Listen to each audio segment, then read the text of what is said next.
Έκτακτο. Σπάνια ηλιακή καταιγίδα κατευθύνεται στη Γη. Τι προβλήματα μπορεί να προκαλέσει?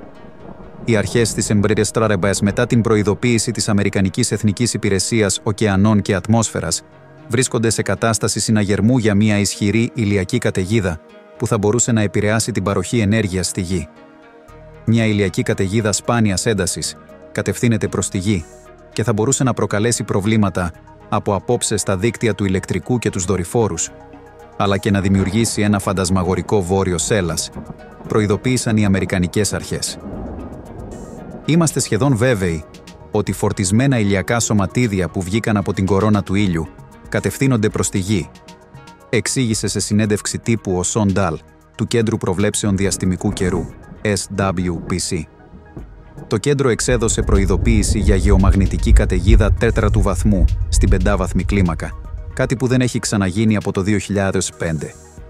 Είναι δύσκολο να προβλεφθεί η ακριβής έναρξη του φαινομένου, όμως θα διαρκέσει όλο το Σαββατοκύριακο και ίσως και την Δευτέρα. Μπορεί να επηρεάσει τις υποδομές, είπε ο Ντάλ, διευκρινίζοντας ότι το φαινόμενο αυτό είναι πολύ σπάνιο. Ενημερώσαμε όλους τους παρόχους με τους οποίους συνεργαζόμαστε, εκείνους που χειρίζονται δορυφόρους, επικοινωνίες και φυσικά το ηλεκτρικό δίκτυο της Βόρειας Αμερικής, πρόσθεσε.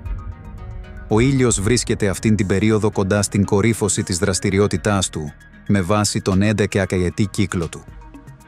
Αυτές οι συστηματικές εκπομπές μάζας, εκ των οποίων τουλάχιστον 7 κατευθύνονται προς τη Γη, προέρχονται από μια ηλιακή κοιλίδα, που έχει μέγεθος περίπου 16 φορές τη διάμετρο της Γης. Κινούνται με ταχύτητα πολλών εκατοντάδων χιλιόμετρων ανά δευτερόλεπτο.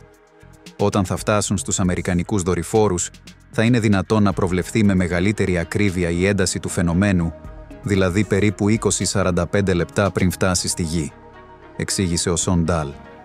Ο Ντάλ συνέστησε στους Αμερικανούς να εφοδιαστούν με μπαταρίες ή ακόμη και με γεννήτριες, όπως κάνουν για όλες τις καταιγίδες.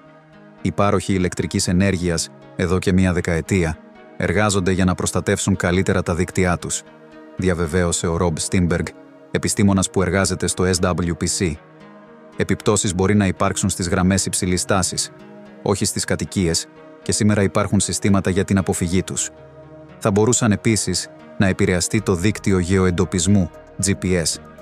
Όσον αφορά την εναέρια κυκλοφορία, όπως αναφέρει το ΑΠΕΜΠ, η Υπηρεσία Πολιτικής Αεροπορίας, FAA, δεν αναμένει σοβαρά προβλήματα. Το SWPC σημείωσε ότι μπορεί να εμφανιστεί στον ουρανό κάποιο σέλας, ακόμη και σε περιοχές που το φαινόμενο αυτό δεν είναι συνηθισμένο, και συνέστησε στους κατοίκους να τραβήξουν φωτογραφίες.